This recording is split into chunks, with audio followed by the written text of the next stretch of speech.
Bom, boa noite formalmente a todos. Mais um evento de discussão de caso da Sociedade Brasileira de Nefrologia, Departamento de Distúrbio Mineral e Ósseo da Doença Renal Crônica.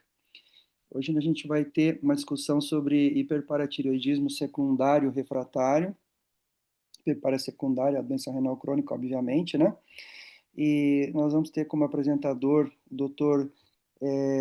Tarcísio Fausto, que é médico residente R4 da Unicamp, o Dr. Rodrigo Bueno, que nós já conhecemos, né, que vai ser um dos debatedores, e a doutora Priscila Tincani, cirurgia de cabeça e pescoço também da Unicamp, que vai estar com a gente também para debater esse caso. A gente vai fazer uma discussão bastante intensa, mas a gente gostaria, assim, a gente programou que os primeiros vídeos, até o Tarcísio dar uma pausa e colocar alguns questionamentos, aí a gente vai ter aberto para todos, mas para todos mesmo, por favor, participem, quanto mais melhor, a gente quer ouvir todo mundo. E depois desse período de discussão, ele vai apresentar uns artigos a respeito do que ele vai falar, e aí no final a gente pode dar algum fechamento com algum comentário, algum questionamento a mais, tá bom? Vamos lá, Tarcísio. Vamos lá. Boa noite a todos. Eu sou Tarcísio, sou R4 do Programa de Nefrologia da Unicamp.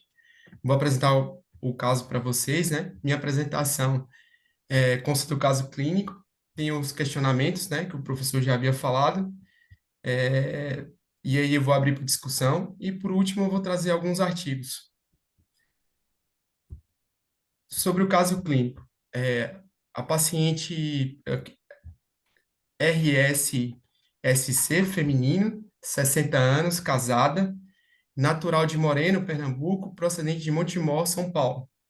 É uma paciente portadora de doença renal crônica. Desculpa, mas não está dando para ver a sua tela. Não sei se sou só eu, mas eu não estou vendo. Alguém, eu sou ou mais gente? Eu acho que é Wanda, eu só. acho que é você. Eu também Sai e não entra de vejo. novo, Wanda. Eu estou vendo direitinho. E tenta sair e entrar de novo, que às vezes vai. É.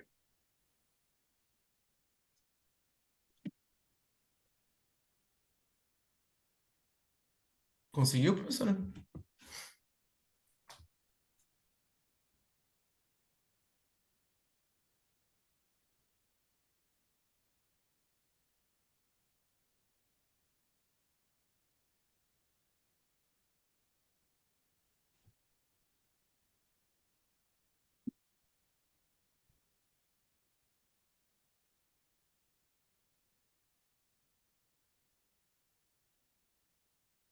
Wanda, voltou?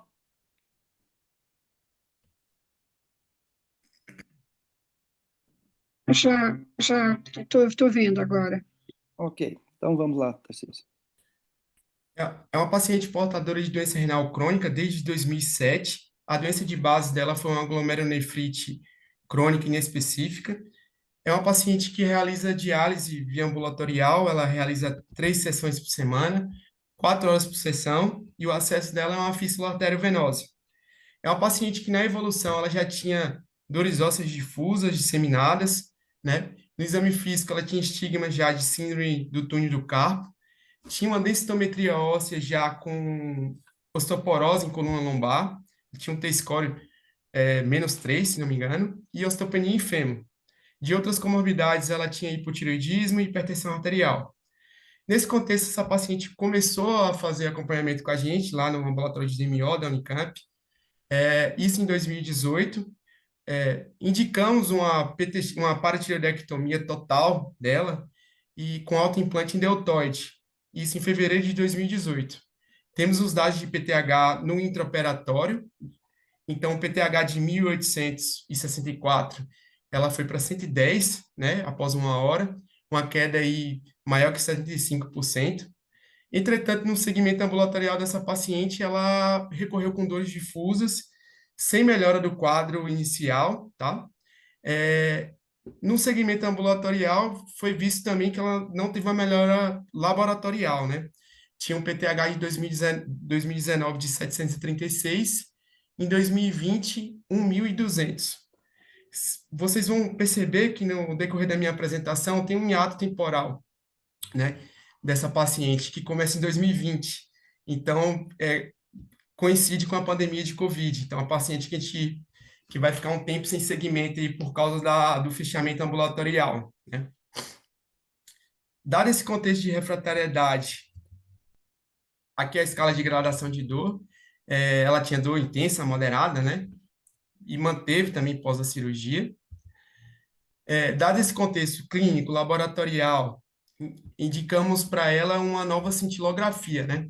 Aqui a gente tem um exame da região cervical, a gente percebe que na parte de 2 horas pós-exame a gente não tem hipercaptação, né? Então não seria uma glândula ectópica, né?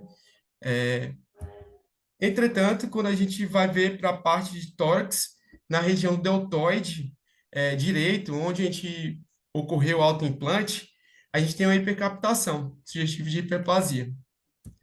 Aqui eu trago a conclusão do exame, né? Basicamente falando o que eu já havia dito para vocês, né? A ausência de hipercaptação na região cervical e essa hipercaptação na região do deltoide. Desse modo, a gente indicou para ela a ressecção do autoenxerto. Essa ressecção foi realizada no mês 6 do ano de 2023, tá? Temos também o paratormônio no intraoperatório, né? O pré dela estava em 1.200, após 1 hora, 569, então a queda é inferior a 75%, né? Uma queda um pouco maior que 50%. E temos também a evolução laboratorial dessa paciente, né? No D4 de cirurgia, ela tinha um paratormônio de 148, um paratormônio que realmente caiu, mas assim, não tinha uma fosfatase alcalina exuberante, não tinha um cálcio baixo, então ela foi uma paciente que não fez uma fome óssea assim que chamasse a nossa atenção. 2 meses após a cirurgia, a remoção desse autoenxerto, desse autoimplante, perdão, ela já tinha um PTH de 1.150, um fósforo já de difícil controle, né? Corroborando aí que a doença da paciente havia voltado, além de manter dores ósseas difusas, uma clínica que corroborava. Nesse contexto, indicamos mais outras cintilografias para a paciente, né? Ela realizou uma cintilografia aqui no mês 2, ou no mês 12 de 2022, né? Antes da retirada desse autoimplante. Nessa cintilografia, ela tinha hipercaptação no deltoide, né?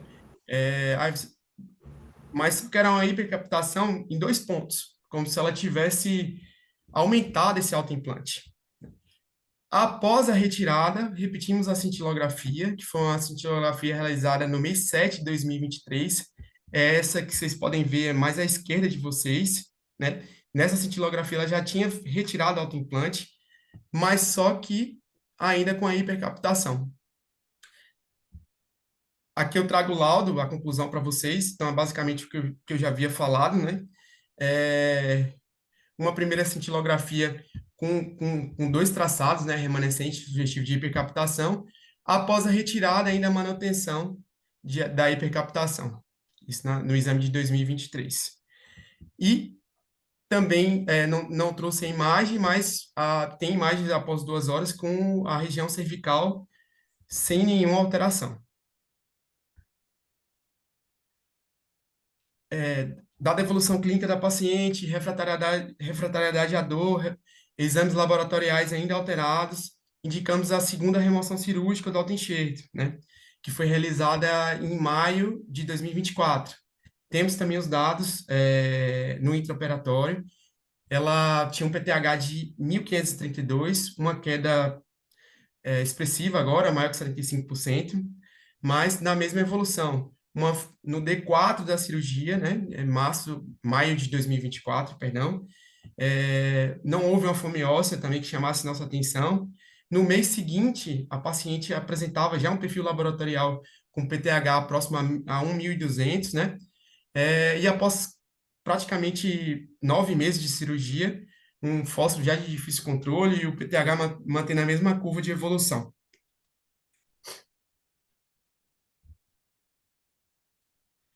Dada a evolução da paciente de refratariedade, indicamos uma nova cintilografia, né? Nesse exame aí que eu mostro para vocês, agora sim uma hipercaptação no lobo inferior da tireoide, né? Sugestivo de uma glândula ectópica, né? Ele traz a análise comparativa, né, de todos os exames, traz também essa questão de ter sido só visto agora nesse momento, né? E ela tinha 4 exames anteriores sem essa alteração, e traz também que agora o deltoide sem imagem, né, sugestivo de alteração. A paciente mantinha clínica, né, na escala de dor, uma dor moderada, né, a intensa. E pela evolução clínica, mais uma vez, indicamos uma remoção cirúrgica da glândula ectópica cervical. Essa remoção foi realizada em março de 2025, nesse ano, né? Temos os dados do PTH do intraoperatório, uma queda aí inferior a 60%, né? Também não satisfatória. E aqui a evolução da paciente que se encontra ainda sob os nossos cuidados, né? Ela realizou a cirurgia em março, temos os dados de abril, um PTH que não caiu tanto, né? 407, um fósforo já elevado. Em maio desse ano também, uma queda já considerável do PTH, um PTH de 250. Ela se encontrava em tratamento clínico, né, nesse período, com um comprimido de Renagel a cada refeição, né, no almoço, café e janta, e 0,5 microgramas de calcitriol por dia. No retorno dela, dado o perfil laboratorial, suspendemos o calcitriol, aumentamos a dose do sevelamer e conduta clínica conservadora, né? A dieta restritiva com relação a fósforo e gabapentina também. Com relação à parte clínica da paciente, ela, nesse período todo, foi a primeira vez que ela teve redução da intensidade da dor e um perfil laboratorial que mais controlável, digamos assim, com medicações. Aqui eu abro para vocês, né? Trago alguns pontos, né, de sugestão que a gente poderia abordar, né? O primeiro ponto seria como abordar cirurgicamente a paratiromatose, né? É, um segundo ponto seria um exame complementar para localizar o tecido, né? Remanescente, né, da doença residual disseminada. Se existe também algum papel para radioterapia, né? Outras terapias em focos moleculares para esse contexto clínico. E o tratamento, né? Pode ser efetivo um tratamento clínico para o hiperpara recorrente? Ok, eu acho que aí você abriu para a gente discutir, né, Tarcísio? Eu acho que nós temos várias coisas, eu não sei se antes da gente entrar especificamente nessa discussão, se alguém quiser colocar alguma coisa com relação ao caso clínico.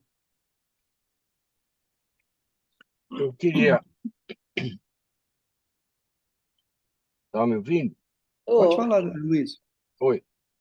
Ô, Tarcísio, dá para você projetar uma cintilografia que você passou, acho que já da, depois da retirada da. Eu não sei se foi a primeira ou a segunda vez que mexeu no deltoide. Essa, professor. essa é a segunda, né? Você está compartilhando já? Tá, é a primeira e a segunda. Pior que eu não estou vendo. Só vejo o Leandro. Eu saio Um fora, pro- então. um projeta para mim. Essa é a primeira. A da direita que você vê é a primeira, a da esquerda é a segunda.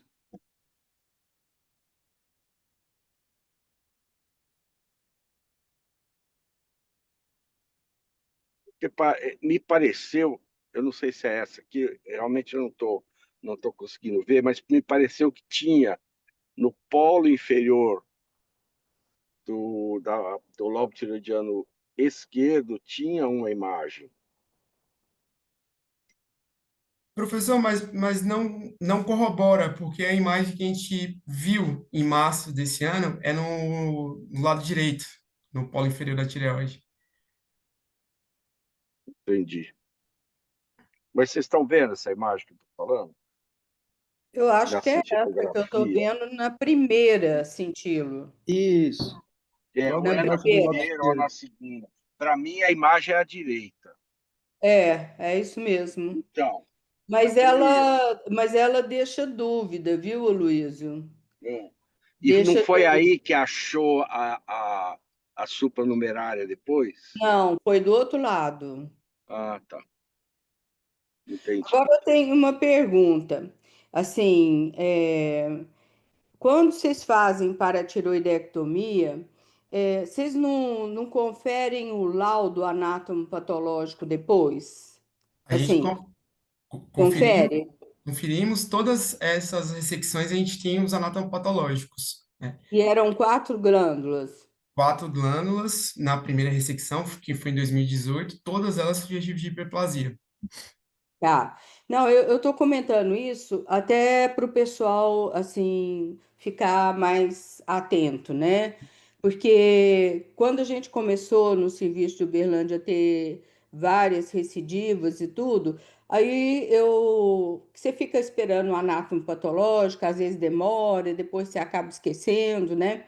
Aí a gente normatizou de ir sempre atrás do anátomo patológico para ver o que realmente o cirurgião tinha encontrado, né? E algumas vezes a gente teve quer dizer, a gente já desconfiava, mas teve a certeza de que, na verdade, ele não tirou 3 paratireoides. Vamos supor, ele tirou 2 e a terceira era um gânglio, sabe? E assim, foi passado que tinha tirado as 3. Aí quando você vai checar, então um alerta, né, que eu dou para todo mundo, principalmente para serviço que está começando agora e tudo, é que sempre cheque o anátomo patológico para ter certeza que você vai atrás de uma glândula ectópica ou se esse PTH está vindo do enxerto, se você fez enxerto, tá? Isso aí é só mesmo uma conduta que eu acho que ajuda. Rodrigo, Pronto. Só lembrando que na primeira paratireoidectomia total, o PTH caiu de 1.864 para 105.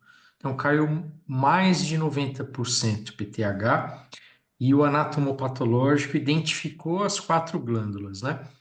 E Ótimo. um outro comentário, essa cintilografia que provavelmente o Aloysio comentou, que está em tela aqui para a gente, o Tarcísio acabou colocando as imagens de 5 minutos, tá? Não após o clareamento, mas a imagem 2 horas após o clareamento mostrava persistência só na região do deltoide, né?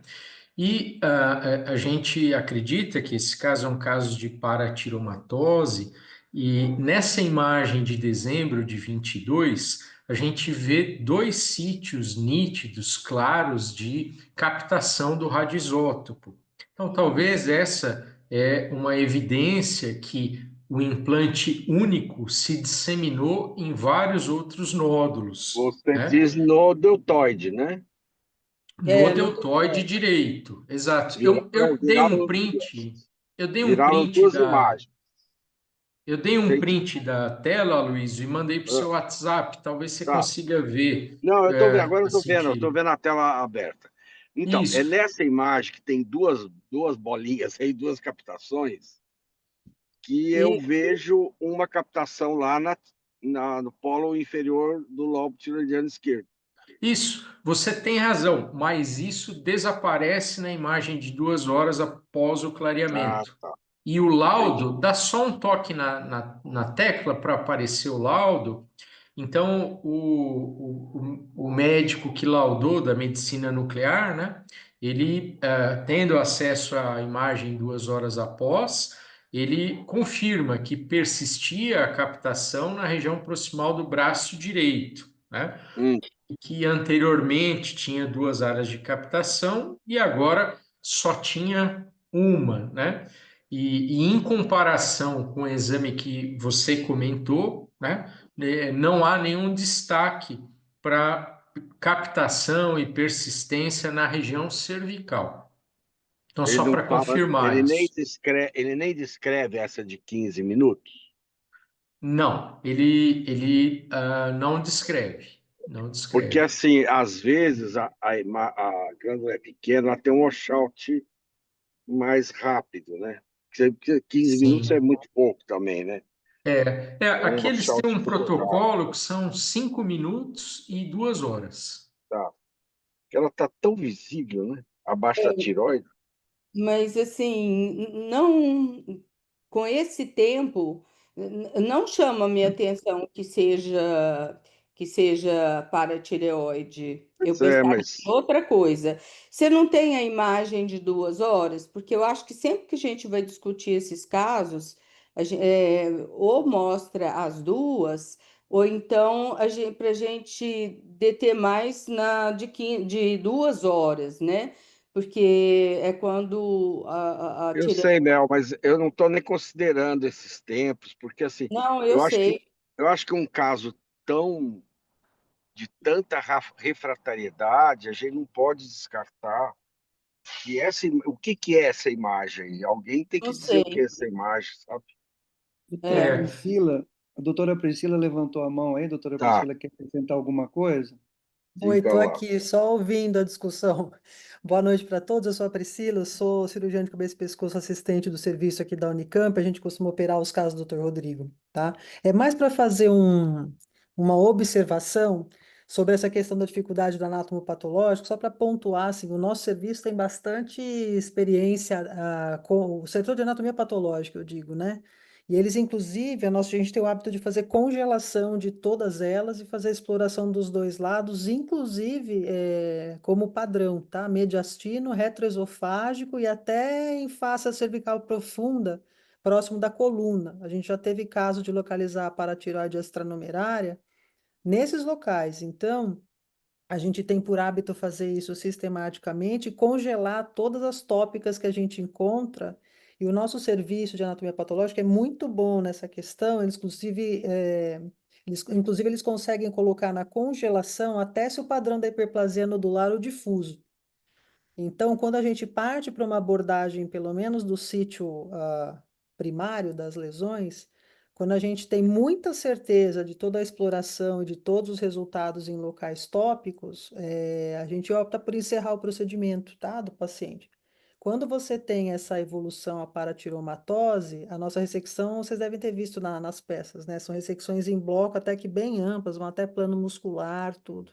Mas é mais para deixar comentado que é um padrão do serviço mesmo. Toda a reexploração todo e qualquer paciente segue essa normativa, tá? Que é uma normativa do serviço. Obrigada, gente. Doutor Luiz Conte, Opa, boa noite, pessoal. Só para complementar, eu sou Luiz Carlos Conte, de Ribeirão Preto, opero os pacientes aí do Leandro aqui. Bom, é um caso de... Eu perdi a metade da apresentação, então se eu for repetitivo, me desculpe, mas eu acho que foi feita, então, uma paratiroidectomia total com reimplante deltoide, né?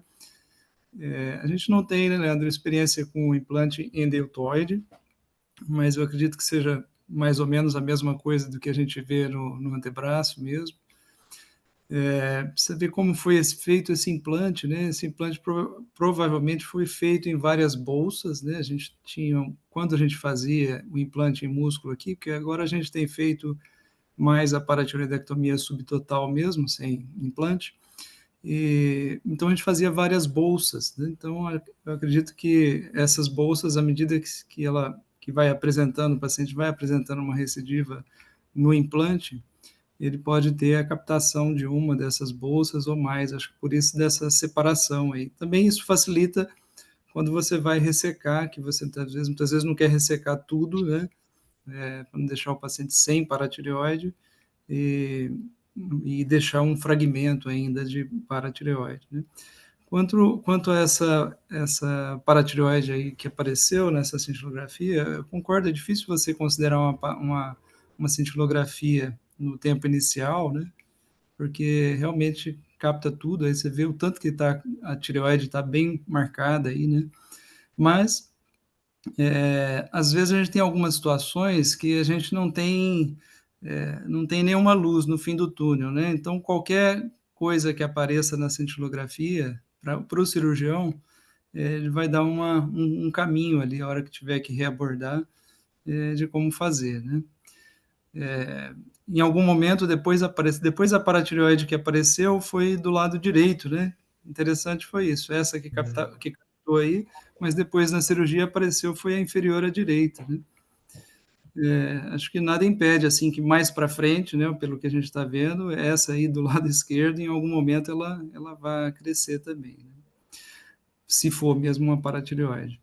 E quanto ao procedimento, acho que é isso mesmo que a Priscila falou, essa abordagem essa ressecção, quando a gente pensa em paratiromatose, muitas vezes a gente faz um esvaziamento, né, uma ressecção ampla ali, já remove tudo que for possível ali, porque principalmente ali da região do ligamento tirotímico, às vezes o próprio timo, né, para poder você ter uma chance maior de encontrar essa paratireoide que está aumentada e outras futuras que podem ainda se desenvolver, né? Acho que é mais ou menos por aí. Só uma coisa, Conti, depois do primeiro ano da pandemia, o serviço de cabeça e pescoço mudou a técnica e o autoimplante, agora de paratiroide, é no antebraço.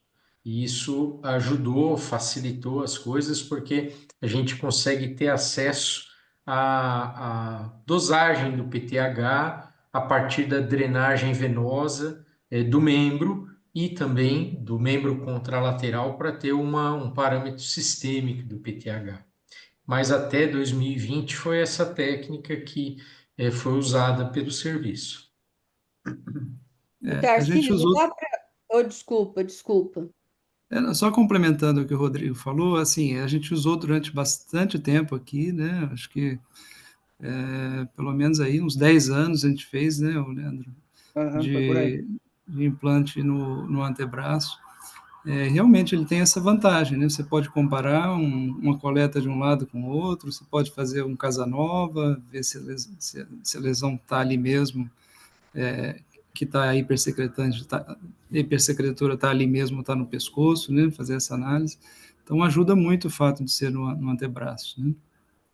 A gente tem o problema das coletas, você tem que ficar de olho, porque às vezes o paciente vai fazer uma coleta de PTH simples e acaba coletando ali perto do implante, vem aqueles PTH estourado lá e o paciente já chega falando que está com recidiva, né? Então, isso era uma coisa que às vezes já vi até artigo publicado só para explicar isso, né? Ok. O Tarcísio, dá para colocar a outra cintilografia que mostra a glândula do lado esquerdo? E qual que é o tempo dela? Seria a última, né, Tarcísio? Isso. Que tempo que está aqui, Tarcísio? Que tempo que é? A gente não está escutando.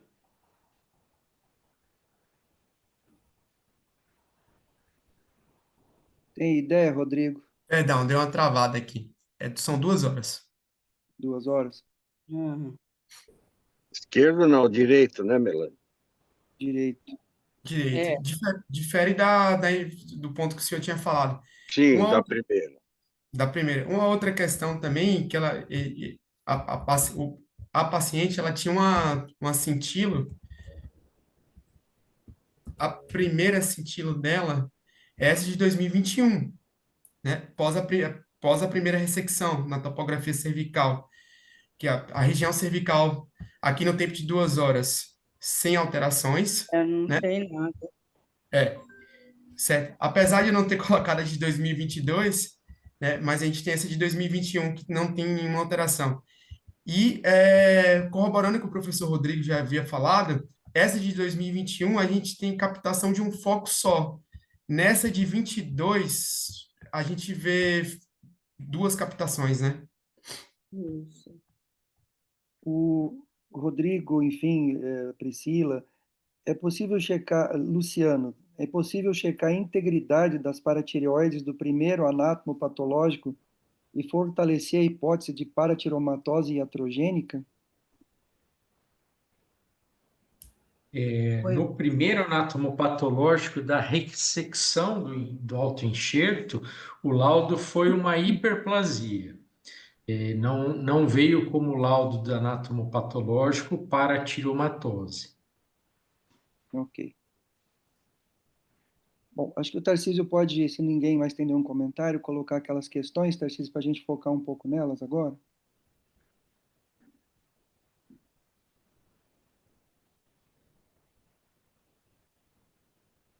Aí, Rodrigo, eu queria te perguntar, hora nenhuma vocês pensaram em fazer uma tomo 4D antes de achar essa, essa glândula ectópica na última cintilo? É porque ela, assim, apareceu tão bem marcada no SPECT-CT, que dá uma noção tridimensional, né? E É uma distância. a gente julgou suficiente o exame de imagem, né? Ela localizou bem, persistiu depois de 2 horas. Então, o pessoal da cirurgia confiou nesse exame e localizou a glândula e o anátomo patológico confirmou que era um tecido paratiroidiano, né? Mas, infelizmente, a queda do PTH, ela foi de 1.100 para 400 e alguma coisa, né? E depois, ao longo desse recém pós-operatório, agora ela estabilizou em torno de 210 de PTH. ah, vamos lá então. Como abordar cirurgicamente a paratiromatose? Acho que os cirurgiões de plantão aí, além do Dr. Conte e da doutora Priscila, deve ter mais algum cabeça e pescoço que possa nos ajudar aí. Como é a melhor maneira de fazer isso?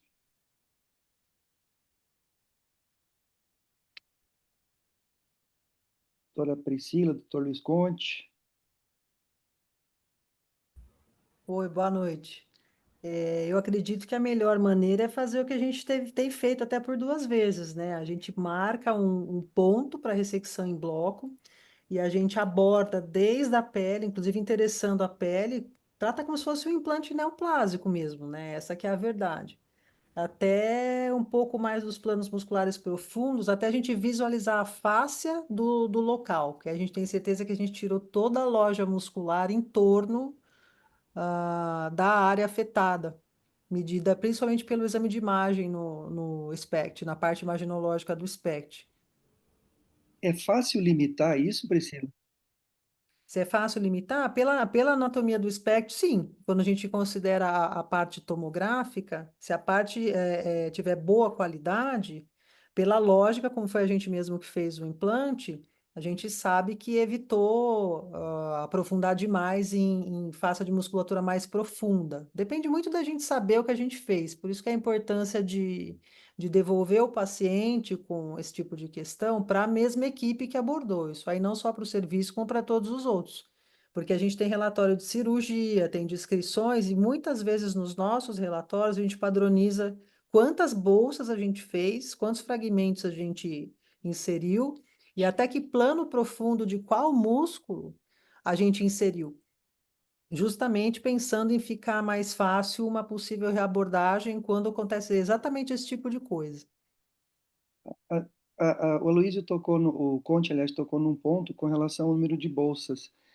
A paratiromatose, se eu tiver errado, me corrijam, é aquela evolução em que o tecido ele vai se espalhando ao longo da musculatura. Nesse caso, pelo que vocês falaram, me pareceu que era mais localizado. E aí, com com aquela imagem das duas áreas bem definidas, será que não era só as bolsas, não era necessariamente uma paratiromatose? Então, mas independente disso, né, a nossa ressecção em bloco, a gente pensou nesse sentido, viu, doutor?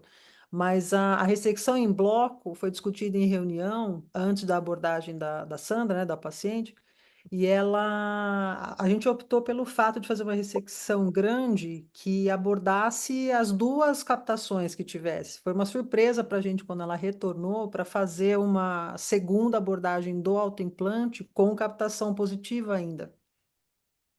Eu tenho a impressão também, Leandro, que o próprio fio de sutura na bolsa ajuda você a identificar se é um problema ali de proliferação na bolsa ou se é uma proliferação, vamos dizer assim, metastática na região que não tem relação com mais de uma bolsa, né?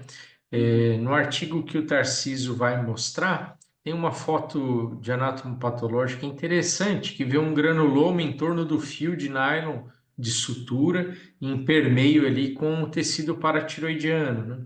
Então aí talvez uma forma de identificar se é uma paratiroidomatose ou foi um excesso de bolsas implantadas que proliferaram, né?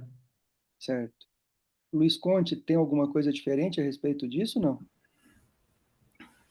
Bom, eu acho que assim, quando a gente implanta várias bolsas, ela pode recidivar a qualquer momento e realmente você pode ter captações separadas, né?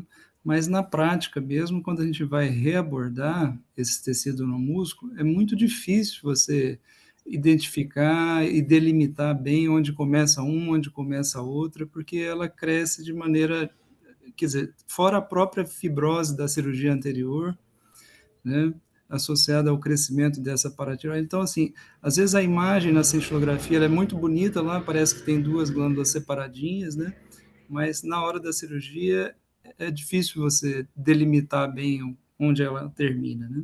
Então, para você ter, assim, certeza de sucesso da sua cirurgia, você acaba fazendo uma ressecção mesmo um pouco mais ampla, porque a gente sabe que, às vezes, um pouco de paratireoide que fica lá, às vezes vai deixar o PTH ainda muito alto, né?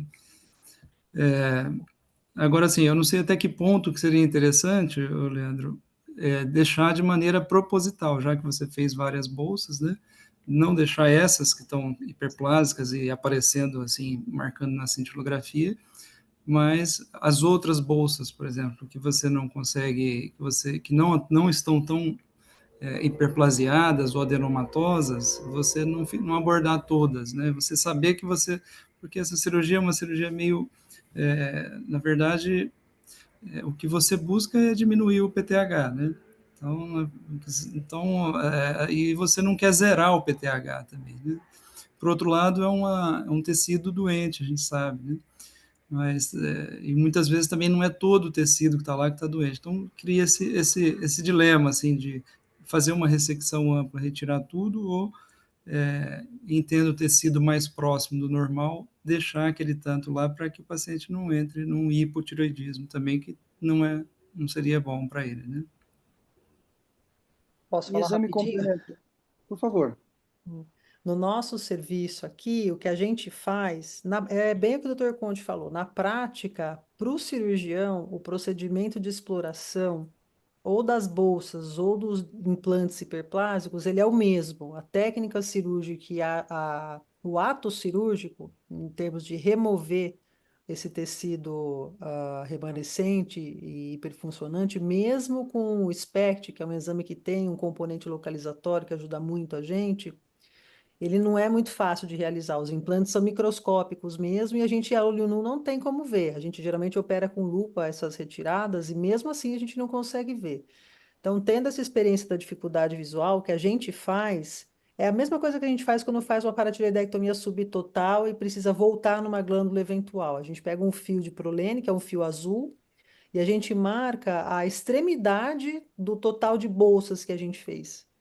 Então, quando a gente vai fazer alguma ressecção em bloco, a gente a princípio inclui essa linha do fio marcado e ultrapassa ela um pouquinho em lateralidade e em profundidade, para a gente ter certeza que conseguiu remover em bloco todas as bolsas implantadas, mesmo que a gente deixasse uma ou outra eventual por causa disso que o Dr. Conde falou. A gente não quer o paciente totalmente hipocalcêmico para a vida toda, mas a gente assume que se isso acontecer, é como o hipotireoidismo, né? Você pegar um paciente com Graves e controlar a função dele, deixar ele em hipotireoidismo e repor hormônio, é mais fácil do que controlar o paciente com hiperfunção, que você tem que ficar aí buscando o tempo inteiro a normalização da função dele. Para a paratireoide, a gente considera isso também importante e mais fácil de conseguir. Então, a gente pensa no sentido de marcar os extremos da bolsa, se precisar retirar um caso difícil como esse, né? A gente retira tudo que seja e na imagem laboratorial a gente vai acompanhando. Se precisar repor cálcio, a gente prefere repor do que deixar o paciente numa situação como essa, por exemplo. Esse caso é um caso que está fugindo todo o escopo de casos que a gente costuma ter lá no serviço, né, Rodrigo? Sim. Exame complementar para localizar o tecido remanescente. Alguém tem alguma ideia do que fazer, como fazer, qual é o melhor? Milani, você quer comentar a tomografia 4D? Olha, o Rodrigo, assim, quando você tem esses casos de você desconfia, né, que tem uma outra glândula, já chegou o anátomo patológico, tá tudo certo e tal, mas fica com esse PTH aí e faz. É que lá no HC a gente tem essa facilidade, né? De fazer essa dosagem do PTH nos dois sítios, né? Então, se achando que realmente esse PTH é aumentado, é sistêmico, muitas vezes a gente pede para o pessoal da radiologia de fazer essa tomo 4D, né? Que na verdade eu não sei, eu não saberia explicar a técnica direitinho para vocês, não. Mas o que eu entendi a última vez que eu perguntei é que são os cortes, a diferença de uma tomografia convencional aí, são os cortes que são feitos mais próximos, num tempo mais rápido um do outro. Então, é como se você ficasse, se você cortasse, né, o tecido aqui, a região cervical, no maior número Cortes.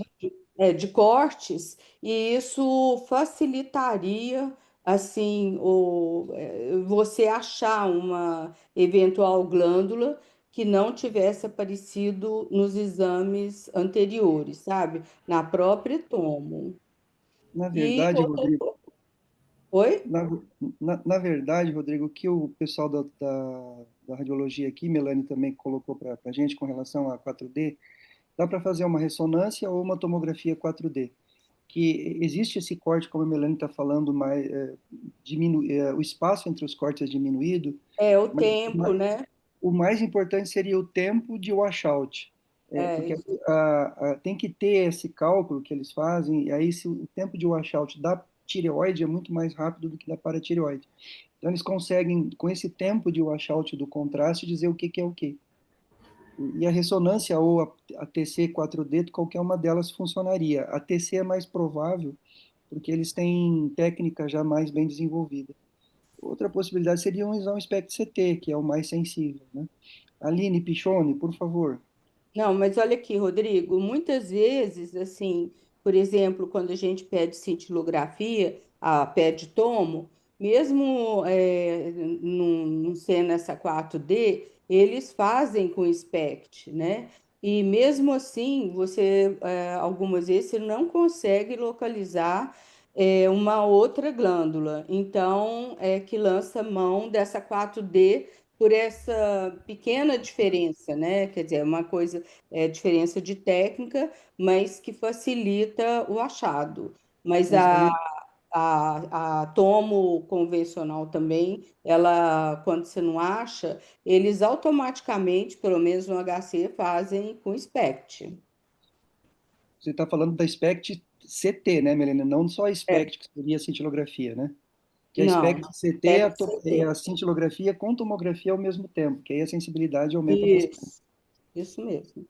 Aline, Mas para esse caso, né, gente, é o deltoide, desculpe, é a Wanda que está falando, é o deltoide. Então, essa discussão seria para a região cervical. No que é que isso iria ajudar a, né, mudar a técnica radiológica? Eu não sei, mas para ver mais detalhes da região onde não está mostrando que está implantado. Você poderia usar essas outras técnicas radiológicas se alguma coisa fosse na região cervical, porque eu não sei o que, que iria ajudar a mudar alguma coisa para a região deltoide, que a cintilografia está mostrando que está lá. Desculpa, Aline, era... Tranquilo, doutora Wanda. Na verdade, a gente teve um caso bastante semelhante a isso, também um paciente jovem que fez uma parotiroidectomia total com um implante em antebraço. E, na verdade, foi uma equipe antiga, isso foi em 2005. Na época também não fazia essa localização com fio de prolene, que virou um protocolo do serviço.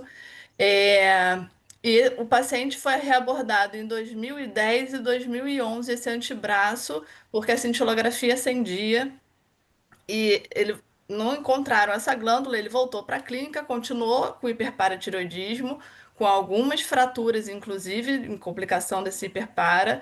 E em 2021 ele foi encaminhado ao meu ambulatório. E aí eu pedi uma tomografia e uma cintilografia e teve a captação no antebraço. Esse paciente foi para a cirurgia, foi abordado, encontrou uma glândula aumentada, né? E segundo o cirurgião que estava lá, que era bastante experiente, ele informou que tinha tirado tudo que era possível. No dia seguinte, a gente coletou o PTH do membro do enxerto, eram quase 5.000 de PTH e o braço contralateral com 1.500, né, sugerindo que tinha ainda uma persistência nesse antebraço.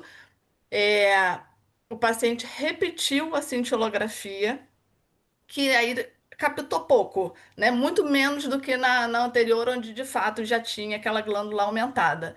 Esse paciente foi para o centro cirúrgico, foi uma cirurgia armada, foi com ultrassonografia e foi com gama probe, né? O pessoal da medicina nuclear marcou esse paciente antes com Sextamib, no setor de medicina nuclear, e ele subiu para o centro cirúrgico com o Gama Probe, então estava a equipe cirúrgica, a equipe da nefrologia acompanhando, e a equipe da medicina nuclear com Gama Probe, que é uma canetinha que vai passando ali né, pela área sugerida, que tinha captação anterior, e quando chegava perto da área que sugeria ser a glândula, né, hiperfuncionante, ou seja, com marcação de Sextamib, a canetinha fazia um som aumentado.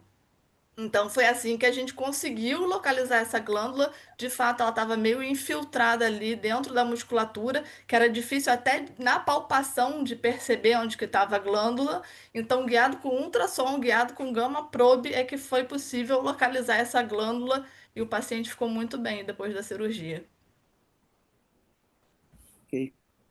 Eu acho que quem trabalha com isso, um dia vai acontecer. O nosso, Aline, foi semelhante, foi só com gama probe, porque depois da terceira ou quarta abordagem era uma paciente que vinha de um outro estado e que persistiu hiperpara e o cirurgião, junto com a medicina nuclear, conseguiram localizar e tirar.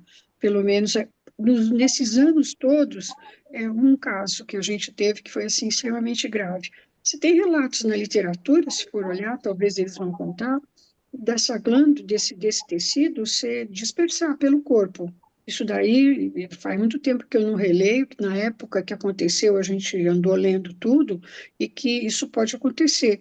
Isso faz com que todos os cirurgiões tenham assim, esse cuidado na loja, na ancoragem do fragmento, porque, infelizmente, isso é uma coisa que, como a gente não tem condição de saber exatamente o que a gente está implantando, porque a glândula, eu sei, é tanto grave esses doentes que, por exemplo, quando eles vão fazer autoimplante, abrem as 4 glândulas e ficam procurando regiões, pequenos fragmentos que eles acham que é o melhor possível para poder fazer o implante. Então, eu acho que são, infelizmente, acidentes e casos excepcionais e que quem trabalha com isso um dia sabe que pode acontecer, né? Mas nossa experiência só foi resolvida igual a da Aline no Rio, só dessa forma. E foi o único caso que realmente a gente teve que tomar essas atitudes. É isso, gente. Ok. Rodrigo, você acha que a gente passa para os terceiro aqui? O primeiro tratamento clínico pode ser efetivo para manter o hiperparas sob controle? Que aí eu acho que o Tarcísio já fala um O pouco. terceiro, acho que o Tarcísio vai mostrar, né, no Exato. paper, e é isso, ela está nessa situação, essa paciente, com um nível de PT agora PTH aceitável, mas provavelmente a doença vai recorrer novamente, né? Então, aí o que a gente vai fazer, né? Ficam aí as duas sugestões da Aline e da Wanda, para tentar localizar, junto com a medicina nuclear, numa situação de provável reabordagem, né?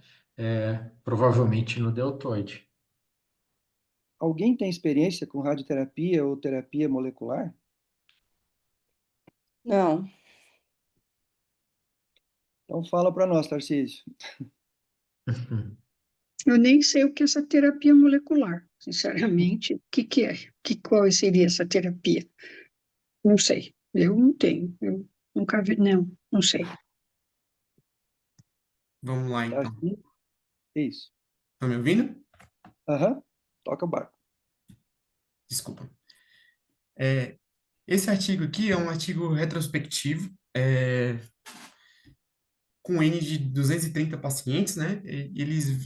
É um artigo que analisou também pacientes portadores de doença renal crônica e pacientes portadores de neoplasia neuroendócrina múltipla, tipo 1. Esses pacientes, uma subanálise, né, desses pacientes apresentavam é, esse contexto, né, que a gente dá de paratiromatose, né? E aqui eu trouxe para ilustrar para vocês três lâminas, né? A primeira lâmina, a lâmina A de cima, tem um tecido fibromuscular, né, corado com hematoxilina e eosina. Na parte mais roxinha, digamos assim, a gente tem os micronódulos, né, que seriam a paratiromatose. O tecido B tem um aumento maior, né? Um tecido hipercelular, dá para ver vários núcleos aí. São células foliculares, né? Sugestivo de um tumor sólido. E a figura C foi a que o professor falou. A gente tem um granuloma aí associado a um fio de sutura e associado a esse granuloma algumas células sugestivas de paratireoide. Aqui na subanálise, né, que nos interessa desse artigo, ele traz 12 pacientes, né, nessa tabela. Ele divide também a etiologia da sua doença, né? E aí, na coluna de número 5, digamos assim, essa que está em vermelho, ele dá o tipo de ressecção que foi realizada nesses pacientes. Se foi a enxertectomia, simples, digamos assim, ou a ressecção em bloco, né? E o número de reabordagens, né? Percebemos aqui que todos os pacientes que foram realizados ressecção em bloco, eles não foram reabordados mais, então não recorreram com doença. Esse artigo tem uma falha porque ele não traz os níveis de PTH desses pacientes na evolução, então, mas ele traz o relato que esses pacientes que fizeram cirurgia em bloco, eles não recorreram com dor e tiveram melhora clínica. Então, corroborando aí para esse método, né, cirúrgico. Se o senhor quiser complementar também, professor. Não, é isso, né? Então, quer dizer, nem todo caso de recorrência foi para tiromatose. A maior parte, o anatomopatológico, foi de hiperplasia, né? Mas naqueles casos que eram comprovadamente por anatomopatológico para tiromatose, a técnica cirúrgica que resultou em menor número de abordagem foi a excisão em bloco, né? Que eles usam um termo tipo de debulking, de afinamento, de remoção do tecido, né? Só do explant, só o implante, ou fazer em bloco.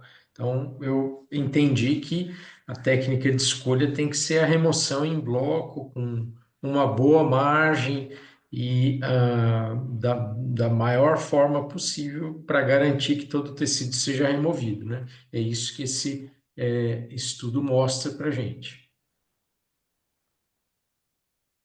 Pode mandar.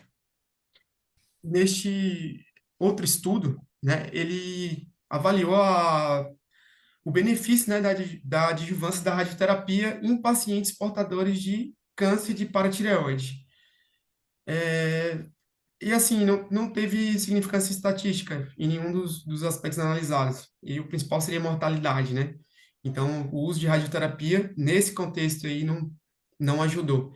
É, A gente só pôs esse slide para mostrar o seguinte, porque são tantas recorrências nessa paciente, a gente considerou, conversou com a cabeça e pescoço, se teria algum papel para radioterapia localizada no braço, no deltoide da paciente, né? Mas a cabeça e pescoço reforçou o que esse paper traz, que o resultado, a resposta da radioterapia as células, por exemplo, neoplásicas da paratireoide é inefetivo. A gente não tem informação em relação à paratiromatose, né? Mas por analogia, provavelmente não será efetivo para controlar a doença. Fora que a radioterapia nesse local, se eventualmente for necessário uma terceira ressecção em bloco, para a gente, como cirurgião, fica muito difícil, porque não é só a fibrose associada à perda da microanatomia local, né? A gente tem um efeito inflamatório da radioterapia que você acaba não conseguindo divisar plano praticamente nenhum. A gente entra em qualquer região irradiada com uma alteração anatômica muito importante, muito. É praticamente uma fibrose só, você não consegue divisar nenhuma estrutura muito importante, nem com o uso de magnificação. Então, o que o cirurgião pode oferecer em termos de operar um leito já tratado com radiação é muito pouco diferente do que a gente poderia oferecer fazendo uma ressecção em bloco regrada da mesma maneira.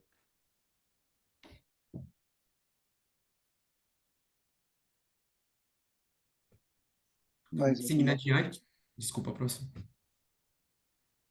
Pode ir, Tarcísio, por favor. E aqui é um artigo de revisão, né, que traz a parte molecular, né, as possibilidades, né, de tratamento com base, enfim, em terapia moleculares. É, essa revisão ele traz que tem sido, com relação ao câncer de tireoide, é bem promissor, tem várias terapias que já se mostraram efetivas, inclusive terapias que já estão em estudos para outros tipos de cânceres, mas para a paratireomatose ainda nada, né? E aqui ele traz alguns exemplos, né? O Zemitor, por exemplo, inibidor de angiogênese, mas assim, que precisa assim haver mais estudos e, enfim. E muito obrigado. Ok. Rodrigo, mais algum comentário? Bom, esse caso, a paciente tem sofrido bastante, né? Porque o sintoma dor acaba com a qualidade de vida do paciente. Ao longo de todos esses tratamentos, somente agora, nessa última cirurgia, que ela está bem, está sem dor, está com um fósforo que vai ser controlado e com nível de PTH aceitável, né? A gente espera que a gente consiga continuar manejando isso como se maneja um hiperparasecundário. Agora, se ela tiver uma recorrência de um hiperpara grave, a gente vai seguir as sugestões que foi dada aí e tentar uma intervenção com uma colocalização, com um gamma probe, alguma coisa assim, né? Que a gente espera que não aconteça, né? Agora, desse caso para cá, mais de 100 paratiroidectomias foram feitas no serviço. É o primeiro caso que a gente tem de recorrência tão persistente do hiperpara. E a técnica mudou, a técnica tem sido no antebraço, e a gente tem feito cada vez mais as indicações de paratiroidectomia subtotal. E tem dado certo, temos tido bons resultados, né, Priscila? Acho que é isso. É bastante bom porque a gente manipula um sítio a menos, né? E é uma complicação, um lugar a menos para você ter um implante para uma complicação, mesmo assumindo que você possa ter a paratiromatose no leito cervical, é uma coisa que, apesar de tecnicamente mais difícil, para o cirurgião de cabeça e pescoço é uma coisa mais factível, porque a gente está trabalhando no nosso meio, né? Então, e você causa menos lesão no paciente também. Tem isso, né? A gente tem alguns pacientes que têm um incômodo bastante grande quando nossos implantes antigos eram no deltoide. A gente tinha muito caso assim, o paciente ficava com uma certa dor, um desconforto, que é uma coisa que no pescoço o paciente já assume que vai ter por causa da manipulação cirúrgica. Muitas vezes são casos polioperados, o paciente já conhece o peri e o pós-operatório, isso para eles no dia a dia a gente percebe que faz muita diferença, porque, como o Rodrigo falou, os casos já têm muitos outros sintomas. Então, você propor para o paciente um negócio que para ele, até para o leigo, é estranho, né? Olha, nós vamos implantar no braço, nós vamos implantar no antebraço. Tem os serviços que implantam no externo, né? Pré-external. A gente, particularmente, nunca gostou disso por causa da proximidade com o pescoço, confunde muito com uma paratireoide mediastinal, por exemplo. Nunca foi a conduta do serviço por esse motivo. Mas, de qualquer maneira, a gente também está dando muita preferência para essa exploração cervical e manter uma paratiroide em loco ali, uma ressecção subtotal, e da mesma maneira manter marcado com prolene. Para nós, sendo paciente do serviço com esse tipo de complicação e sendo devolvido para nós, a gente sabe que a nossa técnica padronizada é essa, e para a gente, como cirurgião de cabeça e pescoço, fica muito mais fácil abordar. Mesmo se levando em conta que uma loja intramuscular num músculo superficial como o deltoide ou no bráquio radial, seja mais superficial do que um pescoço. Para nós é muito confortável reabordar o pescoço marcado, porque foi a gente mesmo que fez, né? E é um sítio cirúrgico onde a gente tem muita familiaridade. Então, para nós, lá no serviço, preferencialmente, a gente está indo por esse caminho, né, Rodrigo? Depois de muita discussão, de realmente deixar fazer a paratiroidectomia subtotal e evitar um locus a mais de possível complicação. E tem ido bastante bem, eu acredito. Doutora Luísio, Oi. Não, eu queria só fazer um comentário primeiro, que isso que a Priscila falou é extremamente importante. Eu acho que quem tem que reabordar os casos é a equipe que primeiramente operou esse doente, que sabe o que foi implantado, onde foi implantado, como foi implantado, né? E para isso a gente teve um caso assim que me marcou muito aqui no Hospital do Rim, que o nosso cirurgião, o Murilo Neves, ele levou o paciente para fazer uma reabordagem. Aqui a gente faz para externar o implante. E ele levou para fazer a reabordagem do autoenxerto. Quando ele foi tirar o autoenxerto, ele tirou, dosou o PTH intraoperatório, não caiu suficientemente, ele tirou mais de 80% do enxerto. Ele falou: peraí, pegou um ultrassom dentro do centro cirúrgico, foi no pescoço da paciente que já tinha sido feita uma paratiroidectomia total anteriormente e falou: tem alguma coisa aqui. Foi para anestesia geral e tirou a glândula. Tinha uma supranumerária ali e ele localizou com ultrassom e tirou. Então, eu acho que cada equipe acaba tendo uma experiência muito particular com aquele seu paciente. E ela, sabendo do histórico desse paciente, é muito mais fácil dela abordar do que uma equipe nova pegar o bonde andando. E a segunda coisa que eu queria perguntar para o Rodrigo e para o Tarcísio é se essa paciente é tolerante assim na calcete? Sim, a Luísa, ela é tolerante assim na Tá. calcete. Então tem uma Ela é esperança aí, né? Tipo, tolerante. se esse PTH, você se prepara a começar a recidivar, tratar clinicamente, né? Sim. Quem sabe consegue controlar agora clinicamente sem precisar reabordar. Tá bom, parabéns, viu, pelo caso. Alguém tem, Interessante. alguém tem algum comentário relevante? Por favor, o pessoal que está aí, tem bastante gente ainda online. Ok. Só Acho que nos resta- parabéns para o Rodrigo e parabéns para o Tarcísio. E para Priscila. E para a Priscila, claro. Obrigada, gente. E para os cirurgiões, né, que sempre ajudam É muita verdade. gente. Eu vou ter Verdade. que dar uma lida em umas coisas aqui, que muitas novidades para mim, vocês são muito maravilhosos. Eu acho que eu quero um estágio com cada um. Vou mudar para 4 dias. Vamos abrir as câmeras e parar de projetar esse negócio para gente fazer uma imagem? Fecha aí, Tarcísio.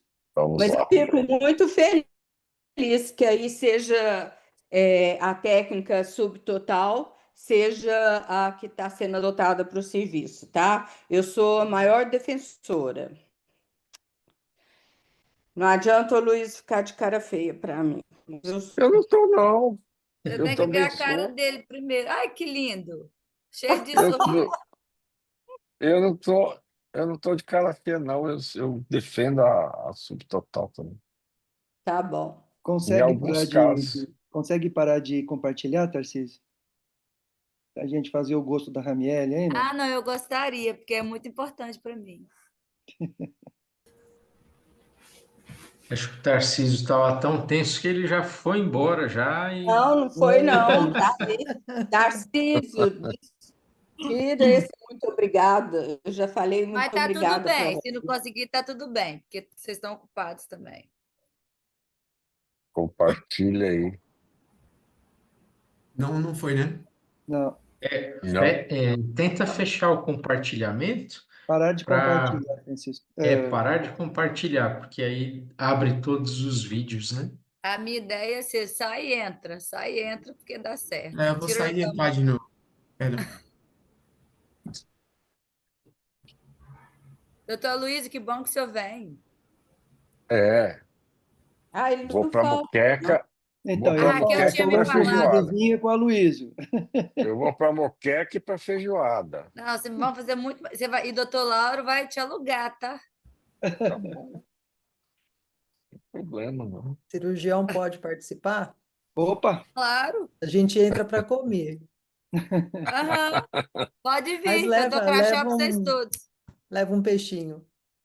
Vou arrumar meu cabelo aqui, que eu tô de intenso. Todo mundo tá Nossa, aí? Priscila, você é nova e bonita, hein? Obrigada, doutora. Eu engano bem, viu? Digamos que eu engano bem. Eu tô achando todo mundo novo e muito bonito. Eu avisei, viu, Rodrigo? Que ia dar problema isso. Problema com o Aloysio. Gente, tá ótimo para mim. Aqui Calma aí, em que tô parecendo Campinas todo mundo é lindo, Leandro. Ah, é? É. Que legal, que bom.